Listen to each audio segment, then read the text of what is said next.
जय हिंद विद्यार्थियों।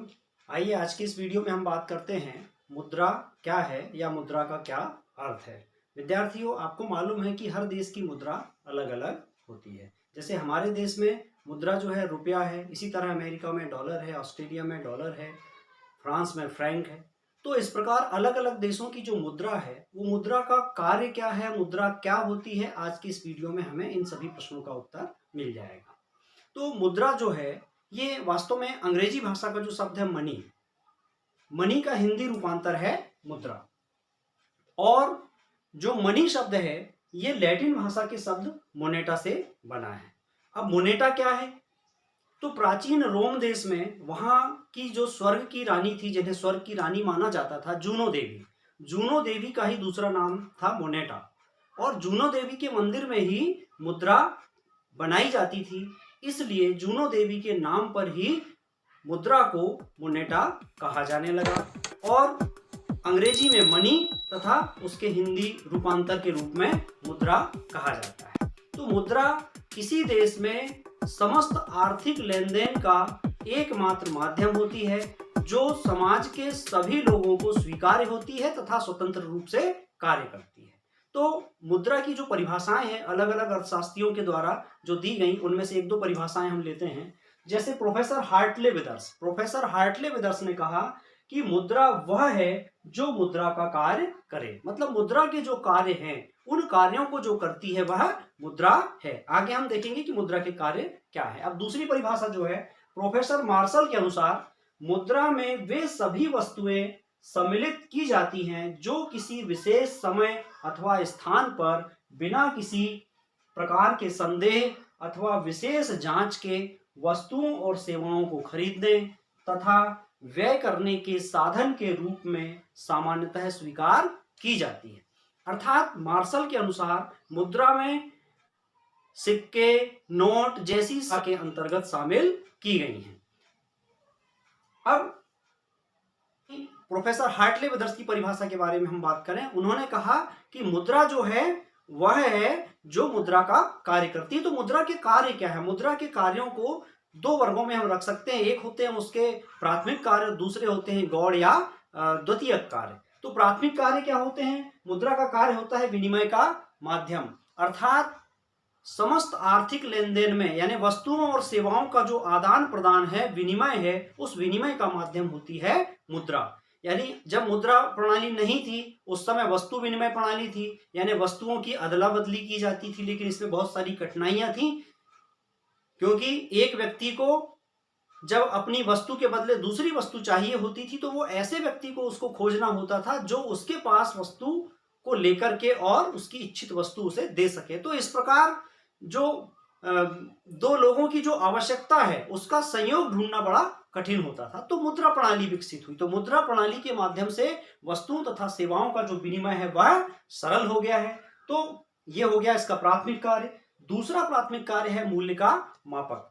किसी वस्तु तथा सेवा का मूल्य मुद्रा की अनुपस्थिति में कैसे मापा जाए? हम गाय का मूल्य चावल में कैसे आंके, या चावल का मूल्य मक्के में कैसे आंके? तो एक ऐसी मध्यस्थ इकाई की आवश्यकता महसूस हुई जिसमें हम सारी वस्तुओं और सेवाओं के मूल्य का मापन कर सके। तो मूल्य का मापन तथा विनिमय का माध्यम ये मुद्रा की प्राथमिक कार्य होते हैं। इसी तरह जो द्वितीयक या गौण कार्य हैं, ऋणों के अंतिम भुगतान या स्थगित भुगतान। मान लीजिए कि आज हमने किसी से 1 क्विंटल चावल उधार लिया है, अब हम 1 साल बाद उसको कैसे लौटाएं, या हमने कोई वस्तु चावल के अलावा अन्य कोई वस्तु उधार ली हुई, अब हम उसको 1 साल बाद कैसे लौटाएं?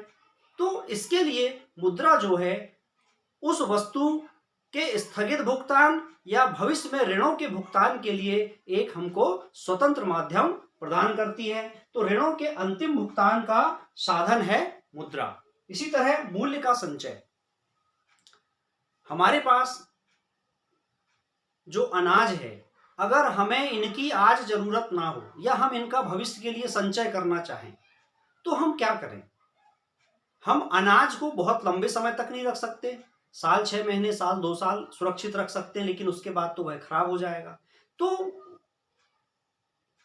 वस्तु के रूप में मूल्य का संचय करना कठिन है, इसीलिए उस समय लोग क्या करते थे, बहुमूल्य धातु के रूप में मूल्य का संचय किया करते थे, सोना चांदी के रूप में। लेकिन अगर सोना चांदी भी ना हो तब फिर आप वस्तुओं को किस रूप में रखें? तो मुद्रा जो है भविष्य के लिए मूल्य के संचय का साधन होती है, यानी मूल्य के संचय के साधन के रूप में भी मुद्रा महत्वपूर्ण कार्य करती है। तो हार्टले ब्रदर्स ने कहा कि मुद्रा वह है जो मुद्रा के कार्य करती है। हालांकि उनकी जो ये परिभाषा है बहुत विस्तृत परिभाषा है, और इस विस्तृत परिभाषा में जो भी मुद्रा का कार्य करती है उसे मुद्रा मान लिया जाता है, जैसे चेक, हुंडी, ड्राफ्ट।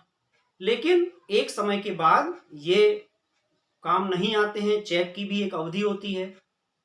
तो जो हार्टले ब्रदर्स की परिभाषा है ये बहुत ज्यादा विस्तृत परिभाषा है, और इसके तहत जैसे प्राचीन काल में कौड़ी या दमड़ी, दाम जिन्हें कहा जाता था, उसके माध्यम, या नारियल, श्रीफल के माध्यम से भी आदान प्रदान किया जाता था। तो इस तरह की चीजों को भी मुद्रा माना जा सकता है हार्टले ब्रदर्स की परिभाषा से।